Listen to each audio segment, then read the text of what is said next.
a new day dawning. The time is at hand where the glory of the Lord will be revealed to every man. Open the door.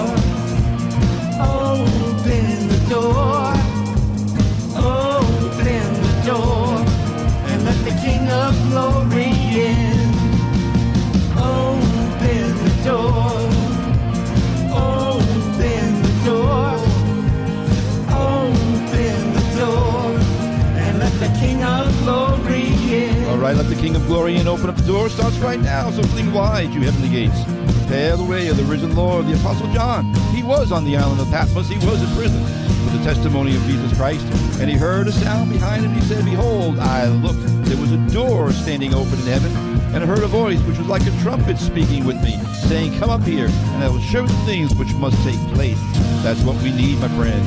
In a heavenly perspective, the things that are going on in the world around us, the things that the Word of God foretold us would come to pass, those things which must take place, those things which are taking place even now. That is what this broadcast is all about, discussing the issues of the day, discerning the times in which we live from a biblical perspective and worldview. Good day, everybody. Andy White here.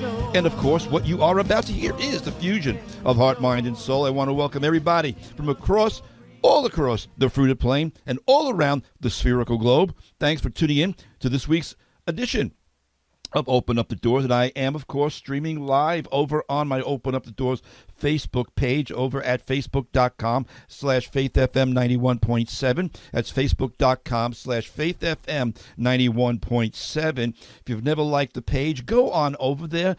Give everybody a cyber high five in the comments section. Let us know where you are watching and listening from. And do a great big meet and greet over there. If you never liked the page, did I mention that already? Please like the page. You can also email me if you'd like to contact me and discuss anything I bring up or anything really you have on your heart. But you can email me at ajwhite777@icloud.com. That's ajwhite777@icloud.com. We are streaming all across the fruited plain and all around the spherical globe outside of the Faith FM broadcast area. We're streaming, of course, on our app. We have an app, Faith FM app. It's a great resource. You can download it at your respective app dealer there. For Android, we have it for Android. We have it for the Apple platform. Of course we do. Just look up Faith FM in Sag Harbor. Great resource to have. I do plan on going to the phones in the second hour of the broadcast, the 11 o'clock hour. Please write down the phone number and be the first kid on the block to call in. First come, first served. 631-725-2069. 631-725-2069. Okay, I think that takes care of my preliminaries, and I'm going to get to it. Last week, I talked a little bit about George Soros's Open Society Foundation, how they've helped fund the No Kings rallies around the country. And I had a stack of stuff that I wanted to get to, and I just didn't have the time to get to it. But I had a stack of stuff on Zoran Mamdani, who's running for mayor of New York City, as most of you probably know, and what the implications and ramifications of that might be should he win, which it looks like he's probably going to. But I never got to any of that last week, as I said. So I'm going to play a little bit of catch-up on this week, and this will be somewhat of an extension and a continuation of all of these interconnected threads of the Marxist, globalist, Islamist cabal that's converging together and forming these strange alliances, to say the least. But I'm going to get into that because it's very pertinent, because next Tuesday is election day, and like I said, it's pretty likely, short of a miracle, that New York City is going to have an Islamic communist Marxist mayor, and it's just mind-boggling mind-boggling. But a lot of it, just like I was sharing last week, a lot of it is being funded by all of these various Soros foundations, as well as multiple Muslim foundations, both in and outside the U.S. In fact, technically speaking, by the law, foreign donations and foreign characters are not allowed to donate into American elections. And just yesterday there was a report saying that there's a lot of that going on in the Mamdani, I keep stumbling over his name, Mamdani's campaign, which is just another issue that's cropping up. But I want to say something here. I've been talking, for those of you who've been listening to me for a while now through the years, you know that this is true, but again, it's radio, get a lot of new listeners as time goes on. But I've been talking about the left's embrace of Islam for many, many years now. And as the years have gone by, it's become more and more prominent, and it's now becoming more and more dangerous. Go back and listen to the last couple of weeks of broadcast if you missed them. We have them up on YouTube. We have them up on Rumble. I've been covering these things pretty regularly. But the other day, this past week, as I was looking at the news reports of a campaign rally that they had here in New York for Zoran Mamdani, there were pictures. I don't know when that campaign rally was. I don't remember if it was Saturday or Sunday. It was last weekend. But there were pictures, obviously, that were taken after AOC's fiery but vacuous speech, with her and Mamdani clasping hands together and, lifting them up in this victorious fashion together. And the picture, as I looked at it, it kind of sent a little bit of a shiver down my spine, because as the old adage goes, a picture is worth 1,000 words. A picture paints 1,000 words. And my initial reaction when I saw that picture was to think, oh boy, I'm willing to bet this will be the Democratic presidential ticket in 2028. But then I remembered that he was born in Uganda, so he can't be president. So we're going to dodge that bullet. But unfortunately, it's looking like, again, short of some unexpected miracle, he's going to be voted in next Tuesday as New York City's next mayor. And I do believe that if Mamdani does become mayor of New York City, it will reverberate around the country, especially among the Islamo-Marxist left. As Robert Spencer wrote, Robert Spencer is the director of Jihad Watch. He recently put out an article, and I really obviously tend to agree with what he was saying, but he wrote this past week. Mamdani's election would not merely change New York, it would normalize inside the American system itself the merger of Islam and Marxism as a legitimate governing force. Selah, let that sink in. Because again, I believe he's exactly right. Because there's plenty of reasons to believe this is so. Because there is, in fact, very, very intentional strategy being implemented by various groups and organizations, particularly among Islamic organizations that are strategically planning and implementing their political agenda and goals all around our nation to achieve and realize their aspirations, as I've been documenting and reporting on for really a long time now, especially the last couple of months, because it's been bubbling up, it's been boiling up more and more. I've talked about Dearborn, I've talked about Minneapolis, I've talked about Philadelphia, I've talked about what's even going on in Texas. Folks, this isn't all coincidental. This isn't all independent. This is a strategy that Islamist organizations, and there are a lot of them, are implementing to promote Islam more and more, and to get more and more Islamic candidates and politicians into Congress, into the Senate, to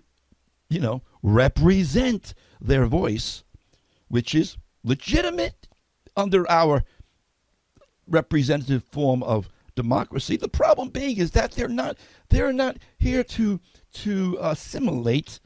They're here to dominate. So they're using, as I've shared for a couple of weeks now, they're using our system against us. They're implementing their political goal. It's being engineered.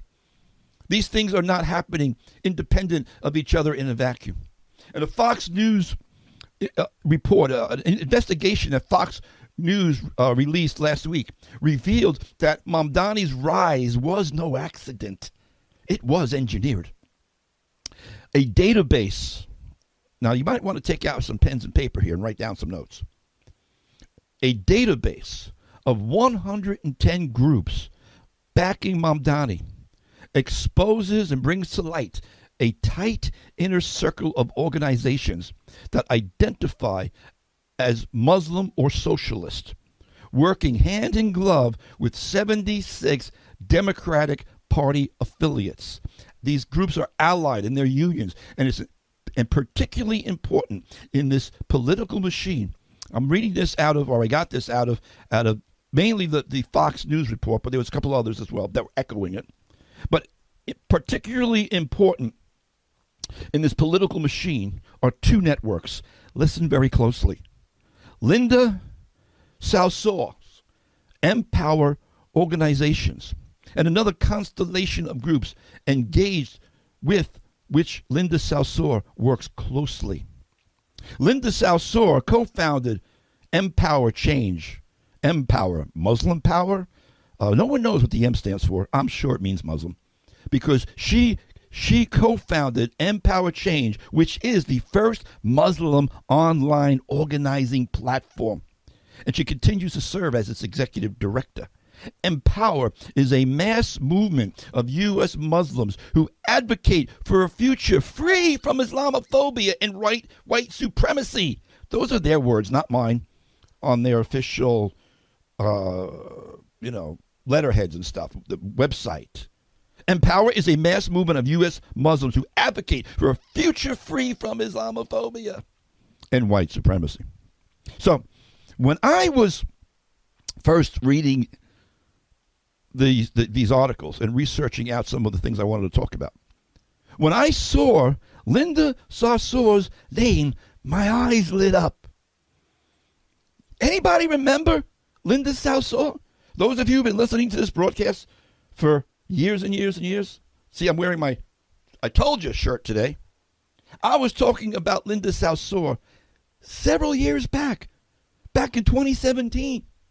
She was one of the main organizers of the women's marches in D.C. and the BLM protests. Remember the big women's march in D.C. right after Trump became president, and they were protesting him.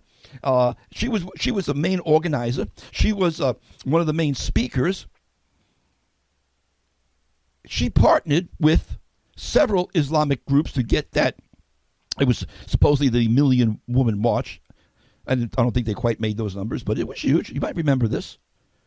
But she partnered with several Islamic groups to bring that event together. She including Hamas-linked CARE, the Council on American Islamic Relations, which she works very closely with.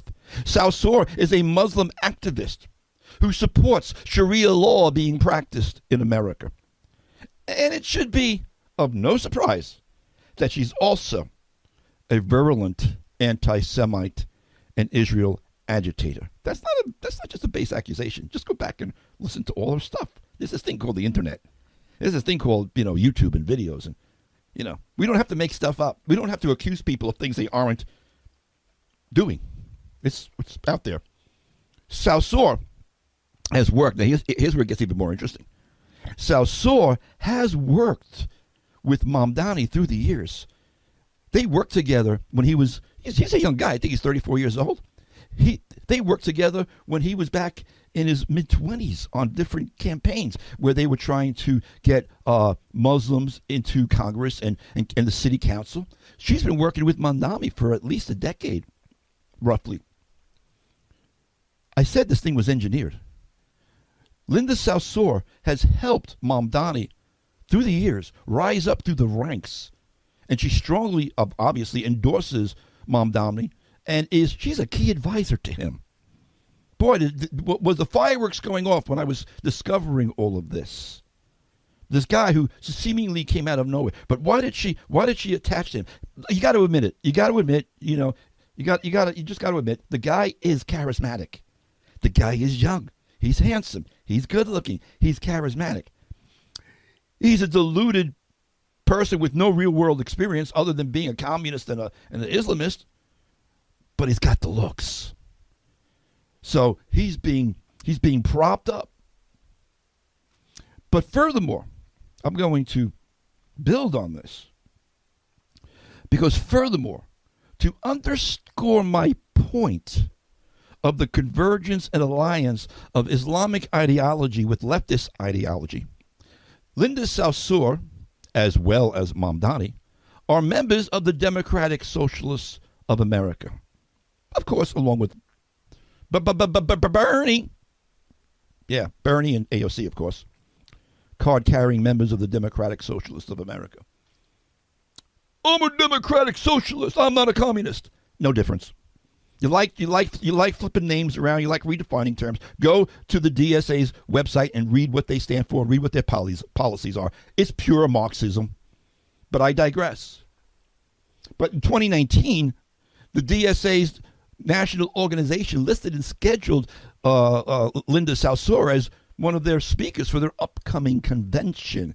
She's not somebody on the fringe here, folks.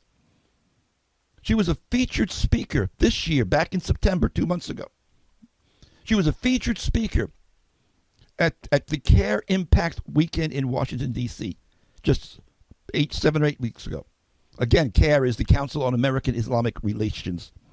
They are a front group for the Muslim Brotherhood.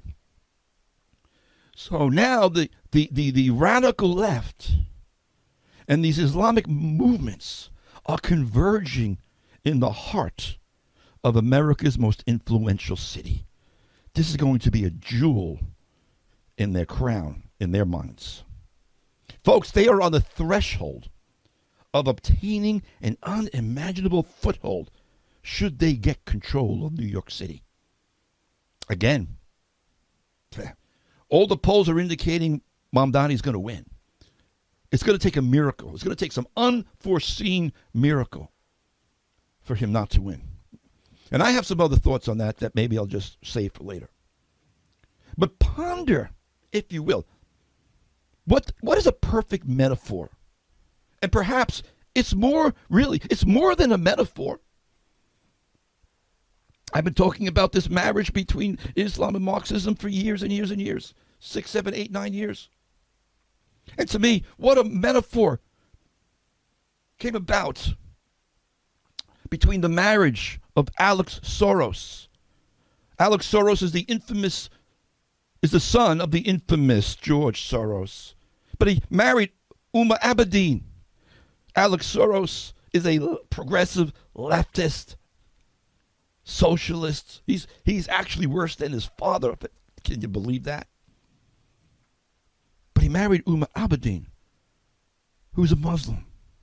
Alex is now running the foundation his father created, the Open Society Foundation. But the marriage between Alex Soros, who is a non-practicing secular Jew, and he has publicly stated he's not a practicing Jew. Again, I'm not making this up. You could look up these people's own statements.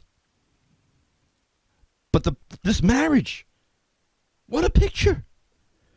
Between Alex Soros, a non-practicing secular Jew, to Uma Abedin, who she has stated she's a secular Muslim. They're both progressives. They're both secular. Godless, you could say, in some ways, many ways. Marxists, they're both Marxists. But this marriage between secular Jew, non-practicing Jew, secular Muslim, to me it's the perfect metaphor of the alliance between the godless Marxist left and Islam. Between those who would, at the very least, make a distinguish between political Islam and religious Islam, But to be clear, as I've often said, there is no distinction. Islam is Islam. It's a completely supremacist ideology, a supremacist theocratic ideology.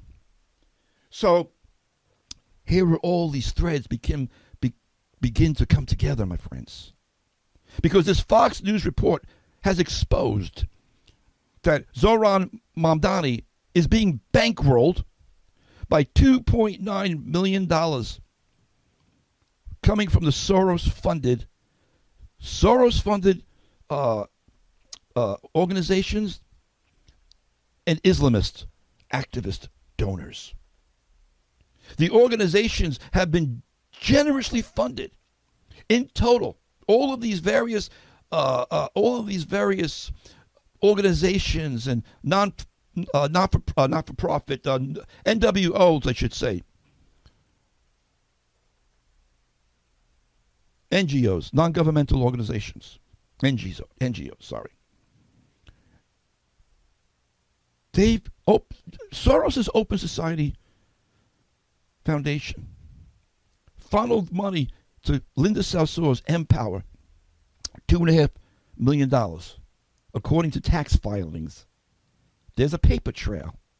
Records reveal, IRS records reveal, George Soros, ready for this, funneled $37 million to support Democrat Socialist Zohran Mamdani's campaign through various channels. It's not direct funding. The Soros Foundation talks about, oh, we don't give out, we don't support campaigns. We don't give them financial support. They get away with saying that because they give these grants to all of these other organizations who then spend the money. And it's almost like they say, the Soros Foundation says that when they give out these grants, well, we don't tell them what they have to do with it. Yeah. Mm-hmm. It goes from the left pocket to the right pocket. And at least, according to records, at least 10 left-wing organizations and nonprofits in New York were given $37 million in grants. And those groups endorsed Mamdani and conducted get-out-the-vote efforts and brokered cross endorsements that helped him secure the Democratic nomination for New York City mayor. Where am I time-wise? I got some more here. There's a list of these NGOs. The WFP, which is a far leftist, socialist-friendly group, received $23 million from Soros, then used it to boost Mamdani's campaign.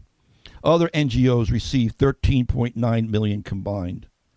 Again, it's just the way Soros found Open Society gets away with it. When they were asked about this. This was the quote from, I don't know if it was George or Alex or just a representative, but here is the quote. Quote, "We fund a range of civil society organizations that work to deepen civic engagement through peaceful democratic participation, counter discrimination, including against Muslim Americans, and advance human rights."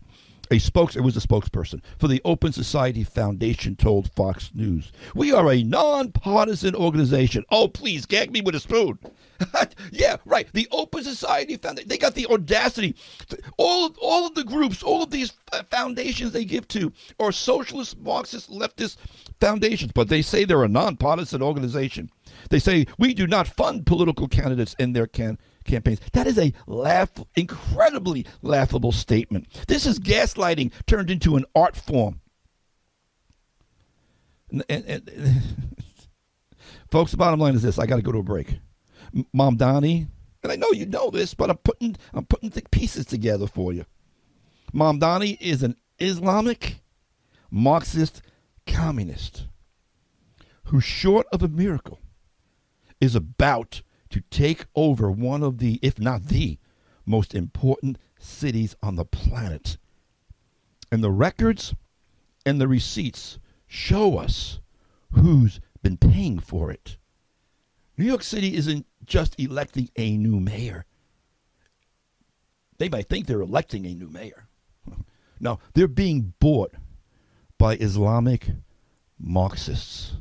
I'll be back with more after this. Here's We the Kingdom. Don't Tread on Me. Which, well, I'll just let the song speak for itself. Keep it right here. I'll be back. Ain't no devil gonna tread on me. We the Kingdom, don't tread on me. He's choking on the blood that ran down the tree. Hallelujah, hallelujah. Welcome back. Andy White here on the radio, tearing down strongholds. You're listening to Open Up the Doors. Integrity in broadcasting here on Faith FM. WEGB 90.7 and 93.3 in that big. WEGQ 91.7 in Quag. We are a lighthouse, beaming the light of truth and reality to those groping around in the dark miasma of an alternative universe. Well, I want to get back on track in the real universe here. Lying liars who lie. Yes, my friends, we got nothing but lying liars who lie. And if all else fails, try using tachia. The other day, I saw a video of Mondami speaking in front of a group of his constituents. 99% of them in the video might have been all Muslim. I think it might have been at a mosque or something. I don't remember. But here is the utter BS. And I'm not cursing. BS means baloney stuffing. Right now, folks, let me tell you something. I'm not using profanity. Baloney stuffing. That's what BS is. But the other day, he was shoveling it, the bull droppings, if you will. He said this: the dream of every Muslim is simply to be treated the same as any other New Yorker. And yet, for too long, we have been told to ask for less than that and endure hatred and bigotry in the shadows. And then he finally said, no more. I mean, really? No. No, they have not. Where have they not been treated the same? No. If anyone has a reason to talk about persecution and bigotry, it's the Jews.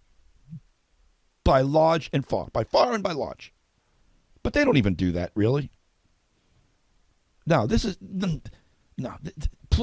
this is what Marxists do, and socialists. They play the victim card, and they put up these straw man arguments. But Mamdani, it's one lie after another, with all of them, really. In his case, well, I won't go there right now. But to add to that nonsense, he's been getting caught, really, in one lie after another, and I'm not going to go through all of them. But some of the ones that you just got to shake your head. Because this stuff is so easily, it's easy to find out the veracity of these statements, or the lack thereof. But last week he also made a story, might have been at the same time that he was making that other statement. But he was also made up a story that after 9/11, his aunt was afraid to go down on the subway wearing her hijab. And he brought up these crocodile tears. My aunt was afraid to go down into the subway after 9/11. Really? His aunt wasn't even living here. It's come out to be made known. His aunt was living at the time in Tanzania. And there were pictures of her. And she doesn't even wear a hijab. This is taqiyya. Pure and simple. Lying. Someone responded to that whole diatribe saying this, because the combination of saying that Muslims don't have equal rights in New York is nonsense. Nonsense. Complete nonsense. But someone responded this way, and I thought on X, and I thought it was so spot on. This guy wrote, My father grew up a Christian in a Muslim country. Both sides of his family had their property confiscated. They paid a special tax, it's called the jizya, for being non-Muslim. Many jobs were not available to them. certainly in the government. And they lived under frequent threats of government-sanctioned mob violence. None of this is done to Muslims in America, and everybody knows it. Again, I don't want to take up all the time and all the campaign lies and obfuscation that he's been mouthing off, because it's one big lie after another. But the biggest lie just might possibly, maybe, just might be his undoing if, and that's a big if the DOJ has the gumption to do it. Because it seems that Mamdani lied on his naturalization papers. At least it's alleged. Got to say that word alleged so you don't get sued in case it's not true. He allegedly lied on his naturalization papers. And if that's true, it's a felony that makes him fit for deportation. Under 8 U.S.C. subparagraph 1451A, the law is clear. Any naturalized U.S. citizen who obtains citizenship by concealing or misrepresenting ties to terrorist or communist organizations can have that citizenship revoked in federal court. And they are alleging that is what Mamdani did. Once denaturalized, that individual becomes deportable under 8 U.S.C. subparagraph 1227, a process that has been used in the past against Nazi collaborators, Soviet spies, and jihadist fundraisers alike. The question remains, though, will the DOJ deport Mamdani if this is true? If they litigate this and it turns out to be true, if, will they deport Mamdani? Personally, I hope I'm wrong, honestly. It would be fun to watch. But personally, I don't think this is going to go anywhere. Because I don't think they'd pull the trigger. Because that's a recipe for utter chaos. The election is Tuesday. If they seek to deport him now, that's a recipe, brothers and sisters. That's a recipe for chaos and a major leftist uprising and rioting in the streets. And I think if the administration pulls that trigger, even though they would have the legal right to do so, I don't think they're going to do it. Because are they willing to risk the ramifications of doing that? Because there would be a complete meltdown on the left. They would literally probably try to burn down New York City and maybe other places as well. There's a lot going on here. Man, where am I time-wise? Where am I time-wise? Let me see if I can squeeze a little bit more in before let me move along here. Last weekend, as I previously mentioned, there was a huge campaign rally in New York City. Almost all the leftist big-name Democrats were there. There were a few that didn't show up. And the crowd, like typical leftist lemmings, started chanting, "Tax the rich, tax the rich." Well, New York City is about to become, my friends, should Mamdani win, it's going to become a leftist mecca. And the tax the rich crowd just might find out what the Islamic jizya tax is all about. He says, now he doesn't have the ability to do it. But again, it's one of those promises. He probably knows he can't do that. But nevertheless, it's the mindset that you need to know. He wants to fund all of his socialist programs by, of course, raising the taxes, but on specific people. This is why it'll never fly. It's not constitutional what he's saying. But he has said that he wants to raise the taxes in white neighborhoods, rich white neighborhoods. Yeah, he literally said that. But the bottom line, I can go down through so many bunny trails with this. Marxist socialists are literally economically illiterate. Their system doesn't work, has never worked, and will never work. It has failed every time and everywhere it's ever been tried. But never mind the math or the history. The other day, Zohran Mamdani said, no New Yorker should ever be priced out of anything they need to survive on. It's the government's job to deliver that dignity. Dignity, my friends, is another way of saying freedom. No. It is absolutely not the government's job to provide the necessities for my well-being and livelihood. That is my job. Providing for myself and my family is what develops dignity and an incredible sense of fulfillment that can only come from performing these obligations, these responsibilities of self-preservation activities. God created man to be productive, to be fruitful, and to multiply, and to enjoy the fruit of his labors. Solomon wrote in Ecclesiastes, "What profit has the worker from that which he labors? I have seen the God-given task with which the sons of men are to be occupied. I know that nothing is better for them to rejoice and do good in their lives, and also that every man should eat and drink and enjoy the good of his labor. It is the gift of God. It is not the gift of the government to supply that for you." Listen, my friends, socialist Marxism is an atheistic ideology that is in utter contradiction to the Word of God. And don't allow anyone to ever tell you anything different. Paul sternly admonished the church in Thessalonica. Paul wrote to the church, he said, "For you yourselves know how you ought to follow us. For we were not disorderly among you, nor did we eat anyone's bread free of charge, but we worked with labor and toil night and day, that we might not be a burden to any of you. Not because we don't have the right to do so, but to make ourselves an example of how you should follow us. For when we were with you, we commanded you this: if anyone will not work, neither shall he eat." My friends, no matter what the lying liars who tell you, especially this week, with all the whining that food stamp funds will end because of the Democrats gaslighting everyone and shutting down the government. My friends, no one is starving in America. I'm sorry, they're just not. But all these people on TikTok and on YouTube, all these people ranting and raving about not getting their food stamps. Why are they all overweight? I'm not trying to be mean here, but have you seen some of these people who are complaining about not getting their food stamps come November 1st? They don't look like they're starving to me. Nevertheless, if people do legitimately need help, and there are people who do legitimately need help, I'm not denying that, of course there are.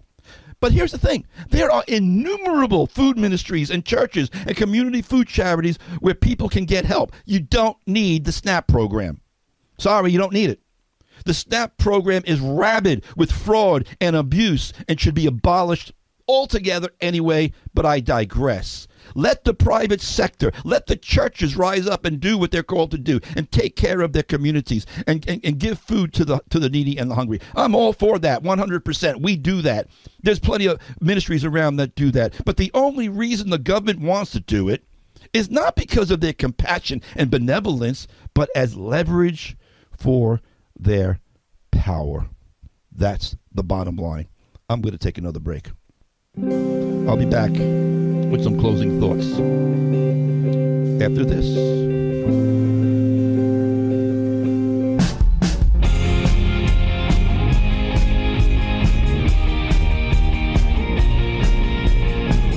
The fusion of heart, mind, and soul. This is Open Up the Doors with Andy right here on Faith FM, WEGB 90.7 and 93.3 in that peak, WEGQ 91.7. Couple of quick broadcast memos. The first hour of this broadcast re-airs today, Thursday at 3 p.m., and it will re-air again on Saturday at 1 p.m. if you missed any portion of it and want to catch it again. Or you can find me on my YouTube and Rumble channels. Just look up Andy White, Open Up the Doors. You can find me over there. If you go over there, please subscribe. If you haven't subscribed to those YouTube channels, give a little thumbs up on the videos there. It's meant to be a resource for you. Comment on them. The more you comment on them, the more activity those videos display, the more they show up in the news feed and the algorithms. And I go through this every week. And please, it would be so it's so appreciated if you would share those videos. You can also find me on the platform X. I recently opened up an account there, just about a month now. You can find me on X at AJWhite777. X at AJWhite777. I'm also on Truth Social Network at AJ White, where I also have a group page on Truth Social, the Open Up the Doors group page as well. The call-in number is 631-725-2069. 631-729-2069. So I'm going to wrap this hour up with some closing thoughts here over the next couple of minutes. But again, to reiterate, I've been warning and predicting for years now, really started years ago, that there was going to be this union between Marxists and Muslims. Because the ignorance of the secular left regarding Islam blinds them from seeing the devil that they're in bed with.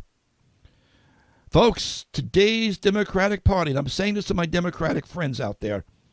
Yeah, I have a few of them. But, folks, today's Democratic Party, it's not your grandfather's Democratic Party. And the Democrats aren't even trying to hide it anymore. As one commentator recently said, the communists have come fully out of the closet. They're taking over the Democratic Party. Let me tell you something. As funny as it sounds, and funny as it is, one of the only normal people speaking anything rationally these days is John Fetterman. Of all people. A guy that stumbled into being a senator off of having some real mental difficulties because of a stroke that he had. Someone who was a radical leftist, and he probably still has. He still holds. He's a committed Democrat. He says he's a committed Democrat, but he's making more sense on common sense issues the last year or so. It's almost amazing to watch. I don't know. Maybe after he got healed from that stroke, some things got rewired. But now they're going to primary Fetterman. They're going to try and drive him out of the party, just like they did to Tulsi Gabbard. But I digress. The Italian socialist Antonio Gramsci. I've quoted Gramsci more times through the years than I can even count, and I'm going to do it again because this is such a statement and a philosophy and a precept that the socialists have stuck to. Antonio Gramsci, for those who might be new to the program, for those who may not be familiar with who he was, Antonio Gramsci was a key advisor to Benito Mussolini. In some ways, he was Benito Mussolini's Joseph Goebbels in some ways. Gramsci is given the title of the father of cultural Marxism. And Gramsci said this: socialism is precisely the religion which must overwhelm Christianity. In the new order, socialism will triumph by first capturing the culture via infiltration of schools, universities, churches, and the media by transforming the consciousness of society. This is what they've been doing for the last 100+ years, my friends. Socialism will triumph by first capturing the culture. Gradualism. And what Mamdani and his Islamic backers are doing is the Islamic version of Gramsci's cultural gradualist strategy. What they're doing directly parallels Gramsci's ideas of a cultural hegemony on the left. It's a cultural problem, but it's an engineered cultural problem. Islamists have managed to infiltrate both public and private institutions all over Europe, as well as America, and they're using it to their advantage. How did this happen? Someone said the core of the problem is cultural. Of course it is. Namely that France and Europe has lost the sense of who and what it is. It has forgotten its past and any sense of connection to it. I can't read all of this analysis here. I'm going to have to move on. But the bottom line is this. The snare and the trap for the secular leftists is once Islam has taken control, the useful idiots are no longer needed. I was watching a video the other day from some street demonstrations and protests that were going on in London and across Britain. The video was getting circulated all over X the other day, where thousands and thousands of Muslims were marching through the streets and they were chanting this, Allahu Akbar. Whose streets? Our streets. Whose streets? Our streets. Allahu Akbar. And one of them were interviewed, and right there on the video, he claims, we are here to take over your country and uphold Sharia law. And as the Muslim crowd was marching down the street saying, whose streets? Our streets. We're here to take control. They were pushing. There were leftists there. There were non-Muslim protesters there who were with them. But the Muslims were pushing them out of the way. And you can hear on the video some of their fellow protesters saying, why are you pushing us? We're on your side. We're with you. We're on the same side. And the Muslims yelled back, no, we're not on the same side. You see, my friends, something I've said throughout the years. When you compromise with evil, evil always wins. And the useful idiots will be the first to go. Assuming Mondami wins on Tuesday, and like I said, short of a miracle, it seems likely right now, he's already being compared to the mayor of London, Sadiq Khan, who's turned London into Londonistan, a crime-infested city, essentially living in dimitude for the non-Muslim citizens. And folks, this is a whole other topic, but Britain is on the way towards a civil war between its indigenous Brits and non-Muslim Brits. Between the non-Muslim Brits, I should say, and the Muslims.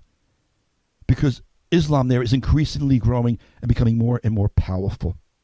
It's only a matter of time before there's an all-out civil war between the Muslims and non-Muslims in Britain. And I don't even have the time now to talk about the economic disaster that the socialist policies of Sadiq Khan had done to London. But it's exactly the blueprint of what Mondami is promising for New York City. Zohran Mondami's New York City could look like Sadiq Khan's far-left London in a few short years. And people better wake up. The other day, I'm going to close with this. I'm running out of time. At that campaign rally last weekend, New York Governor Kathy Hochul said this: help take back America. Take back America, Kathy Hochul? Take us back where? We were never communist. We were never socialist. And if Mamdani's Muslim Brotherhood backers have their way, they'll be taking America back into their dystopian fantasy Ummah. And folks, if this situation wasn't so serious and so dangerous, I'd say break out the popcorn. I'm going to have a lot more to talk about when I get back. I'm out of time here.